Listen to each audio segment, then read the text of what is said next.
Hello, my wonderful, beautiful friends. Guys, welcome back to r/EntitledPeople, where you know the drill. You'll hear ridiculous stories about people who believe they can do no wrong and that everybody should bow down and kiss their feet.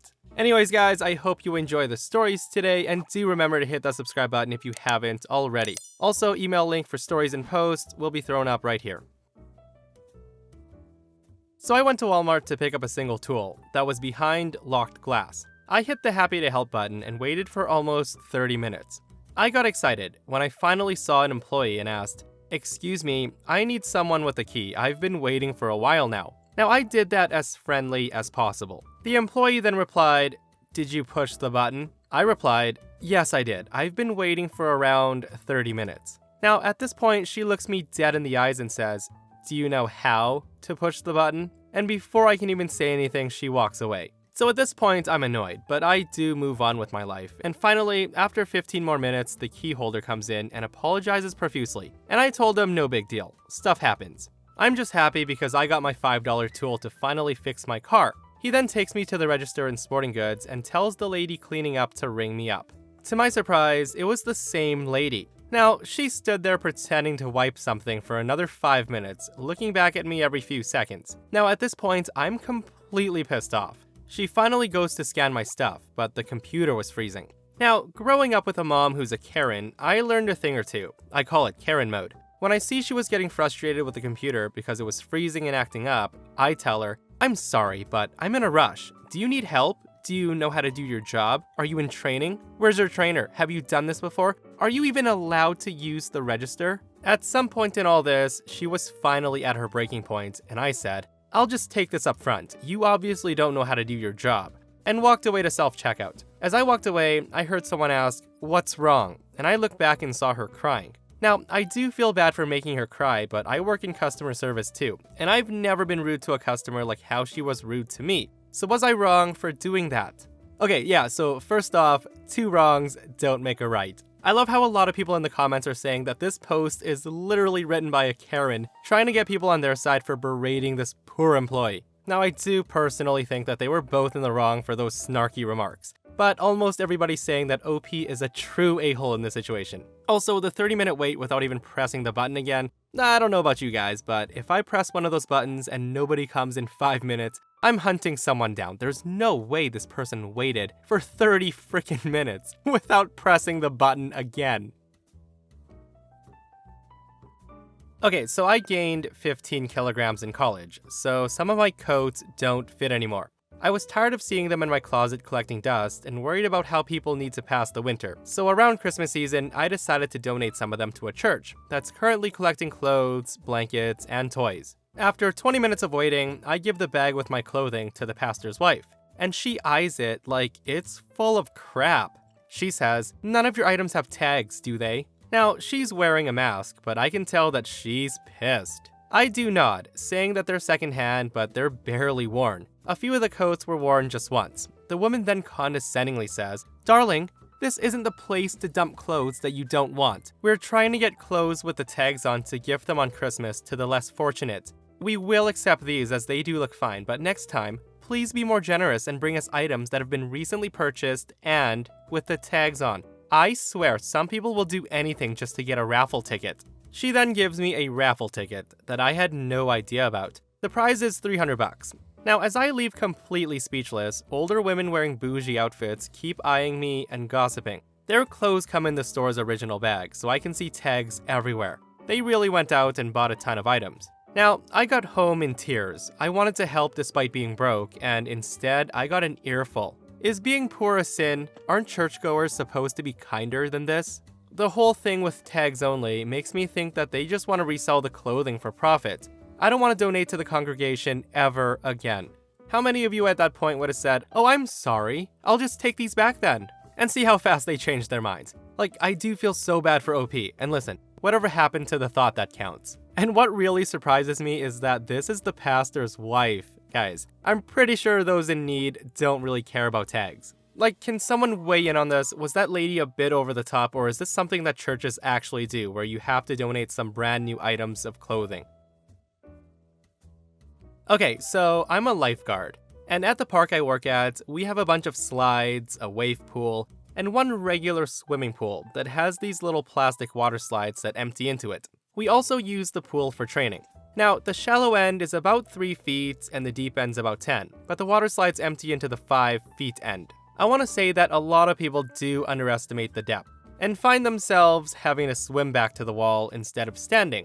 I'm only 5'2", so even I have to swim from that slide. Because of the depth, we require everybody under 4 feet to wear a life jacket, no matter where they are in the pool, as it's state law. Now, as you can imagine, a lot of parents aren't happy with this, and although we have free life jackets as courtesy, on very busy days, we do tend to run out. But our biggest issues are often the parents, who are convinced that their child is the next Michael Phelps. So on this particular day, it was fairly busy, and I'd enlisted a couple of my lifeguards to look for life jackets that are left randomly in cabanas, bathrooms, etc., instead of hung back up for others to use. So a little kid comes running to the pool, and I notice his height is clearly too short. So I say to him, "Hey buddy, I'm so sorry, but you can't swim in the pool without a life jacket on."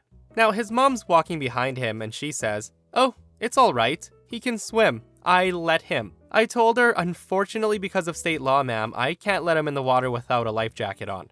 Now the Karen's annoyed, and she says, "Ugh, he's on the swim team at school, he's perfectly fine." And at that, I tell her that I'm sorry. It's not the rule, it's law. The woman then rolls her eyes and huffs off, but she manages to find her kid a life jacket, so I take my eyes off them and pay more attention to my zone. I'm thinking she's a regular irritated parent, as it's a really busy day at the pool. No big deal. So fast forward about 10 minutes, and I see the kid climb up on the slide without a life jacket on. So I blow my whistle at him, tell him to get down, and take him to his mother and again say, "Ma'am, I understand that he can probably swim, but we don't allow kids to go down the slide or in the pool without a life jacket if they don't meet the height requirements, which your son doesn't. He needs a life jacket." Now at this, the Karen says, No, absolutely not. I am not putting that death trap back on my child." Now I tell her I understand, but she then interrupts me and says, "He can swim perfectly fine. He's on a swim team. He's fine." I'm beginning to get irritated and say, "Ma'am, pool rules state that you cannot let your child touch that water if he does not have a life jacket on." At this point, she was arguing that the life jacket was choking him and that she won't make him wear one if he doesn't want to. Now, I almost crack up, but she walked off, dragging her kid with her, so I rolled my eyes and didn't think much of it. So about half an hour later, in the swarm of hundreds of people, I notice a distressed swimmer, about 5 feet from the slide in the pool, frantically splashing. At that, I whistle, jump in, yank the swimmer onto my tube, and lo and behold, it's the same child. Now, I'm mad, but not as mad as his mom, Karen, when I confront her. Now, the mom is sitting in a lounge chair on the side of the pool, not paying attention at all, and she's on her phone. Side note, parents, lifeguards are not your babysitters. I drag him to his mom and say, "Ma'am, this is the 3rd time that I've tried to talk to you. Your kid almost drowned in the pool because he..." Before I can get out another word, Karen, horrified, said, "Oh my goodness, did you just touch my child?" "No, I rescued your child." She then says, "I didn't give you permission to save my child. You have no right to touch him. You can't just grab someone like that when they're swimming." I say to her, "I didn't see you anywhere. You weren't watching your kid, so I had to make a decision." She says, "Yes, I was. He was swimming fine. Did you just save him to prove your stupid point? Just admit that you're on a little lifeguard power trip. I'm getting your supervisor." Now, I do love it when people want to speak to a supervisor because at this water park, they're almost always on the lifeguard side. Now, I guess she really did go off because about 15 minutes later, she comes back with my supervisor and she says, "This girl won't let my child swim in the pool. She gave him a life jacket that was choking him and then dragged him out of the pool when he was swimming fine without my permission." I told my supervisor that the boy is clearly too short, and he agreed, and that the boy needed a life jacket on. Karen says, "But he's on a swim team. If he can swim, he shouldn't have to wear one." Now, I'd been having the same conversation over and over for about 45 minutes at this point. My supervisor then asked her to give him a minute and moved to the side to talk to me. Sometimes, if kids are near the correct height, we do let them swim, if there are no adequate life jackets available and they seem like strong swimmers.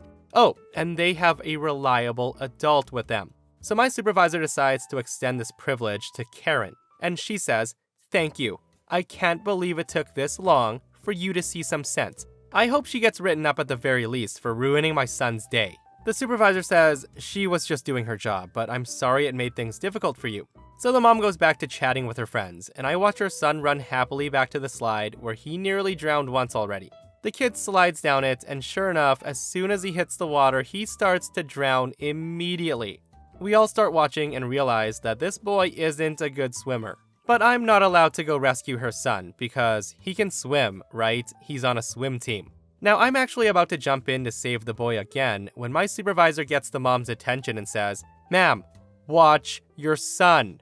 Now, the Karen rolls her eyes and walks over to the edge of the pool, and by this point, the son has moved from distressed swimming to active drowning. The kid's mouth is bobbing up and down over the water, his eyes are wide, he's screaming, and his arms are desperately grabbing for something, and he's not moving anywhere. Immediately, the mom falls in hysterics and says, "What are you idiots doing? Don't just stand there, save him!"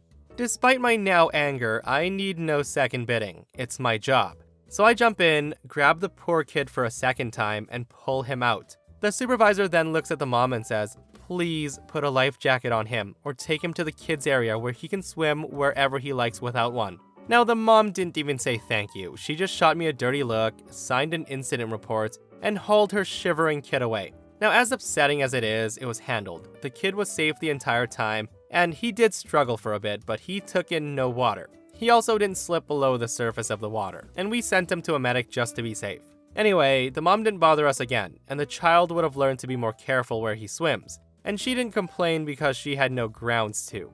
Way to go, mom. +1 point to the irresponsible parent who didn't tell her son to put a life jacket on. Like, you'd think after the first time OP saved the kid, the mom would have thought, maybe he does need a life jacket. Good thing OP was there keeping a watchful eye, because that could have been a lot worse than it was.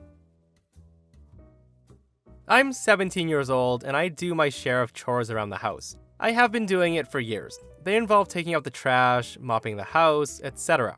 So one evening, I'm mopping the dining room and the living room area when it starts to rain lightly. My dad was outside, and he calls me to come take the clothes off the clothesline that was left to dry. Now, since I was busy, I called my sister to do it. Now, I do want to note that the clothes were not mine at all. They belonged to my mom, my sister, and my dad. But I had taken my mom and my sister's clothes out to dry. Not my usual chore, I was just helping. Now, my sister is mostly a lovely person, and she goes out to do it. My dad then tells her to stop, and tells her to go get me because he asked me to do it. Now, it's barely raining, just a few drops here and there.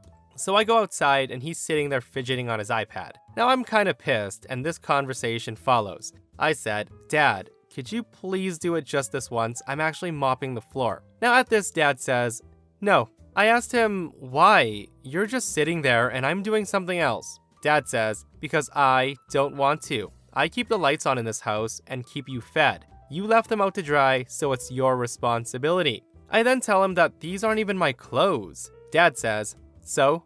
That's none of my business." Now I quit trying and went to do it. And that's when I noticed that his clothes were also there. He said it was my responsibility because I left the clothes out to dry, but I didn't leave his clothes out to dry. So I took down my mom's and my sister's clothes and let his remain outside. He was so immersed in his iPad that he didn't even notice. So the conclusion, all of his pants were there and they got wet. It's rainy season where I live, so good luck with drying those pants, Dad. For this story, I don't know guys, the comments are split 50-50. A lot of people are saying that the dad's teaching the son responsibility because OP did put the clothes out, so he has to take them back inside. And the other half is saying that contributing to housework is one thing, but acting like your kids owe you for being born and raised is absolute BS, that the dad could have helped him out. Right, so this story happened 5 years ago when I was working as a newly qualified social worker. I know, lynch mob me. I don't work there anymore and it was a nightmare. Now, it had been a rough morning, and long story short, I had spit and vomit on me. As pretty standard practice, I do keep a spare set of court clothes in my car, so I had something to change into, but I felt pretty disgusting and wanted to shower. I took an early lunch and went to my gym nearby the office to shower and to change. So I showered, came out, and put my hair up into a towel turban, and then I walked back to the lockers. The changing area was empty, except for one kid, a boy about 8 or 9 years old. It was a bit weird for him to be there alone, but I assumed that his mom must have been in the only occupied stall, so I didn't think too much of it. I smiled to acknowledge him, and then I got to my locker to grab my things to change into. At this point, the boy looks at me, points at my towel turban, and says, "Hey, "What's that on your head?" I told him it's a towel turban. "Pretty neat, huh? It stays up better than a regular towel." Now at this, the kid says cool, and he starts to reach for my head. And that's when I say, "Excuse me, what are you doing?" The kid says he wants to see it, and I said, no, I'm using it, I'm sorry. Now at this point in my life, I'm pretty used to kids being a bit inappropriate, and it is my job to make sure they understand, but I wasn't expecting here.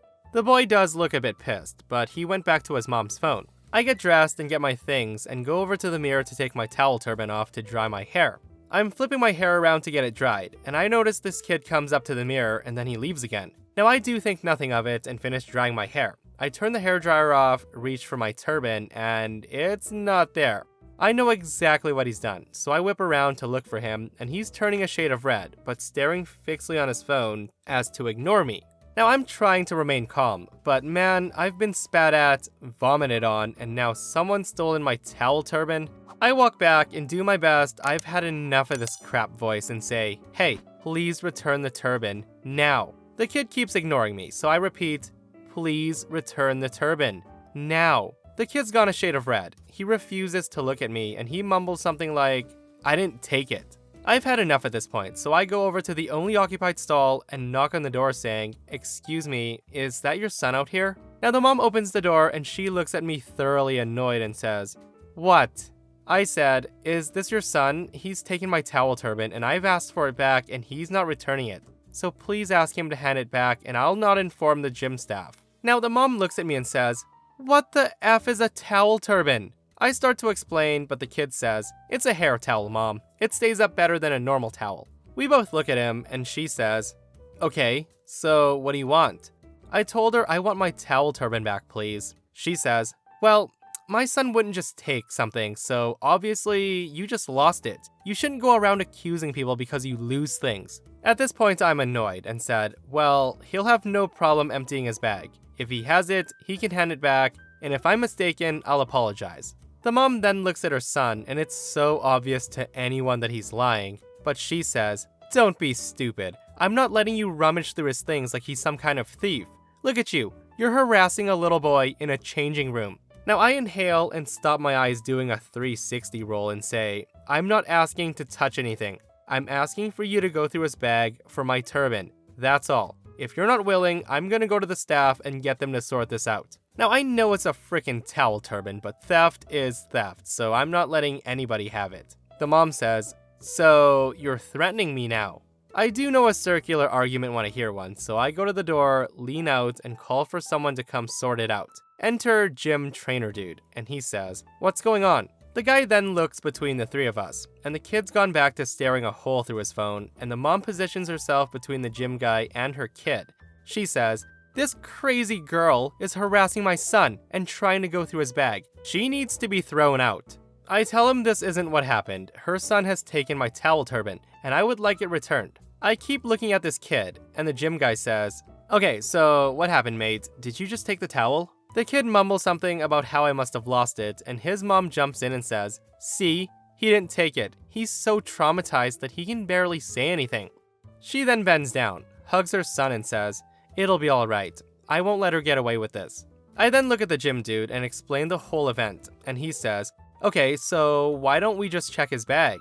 The kid dramatically starts wailing, and the mom rants about how this is harassment. The gym guy looks uncomfortable, and he says, "That's literally the only way I can think of that can solve this without the police." The mom then stands up and tries to push past me, but I'm not moving. She starts swearing and thrusts the kid's backpack at the gym guy, saying, "Fine, check it. He hasn't taken it. And when you don't find it, I want her thrown out. And you need to apologize and get the manager." At this point, the kid's crying. The gym guy obviously finds the pink, wet towel turban in the bag.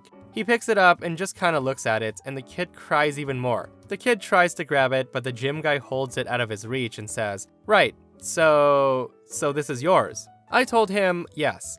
I then stuff the coveted towel turban in my bag and get out my car keys and my ID lanyard. As I put the lanyard over my head, something audibly clicks in the mom's head. That's a social worker ID. She then yanks her kid's arm, snatches the bag from the gym guy, and I move to let her pass. The gym guy looks super confused, and I explain that she must have been embarrassed that her son stole my turban.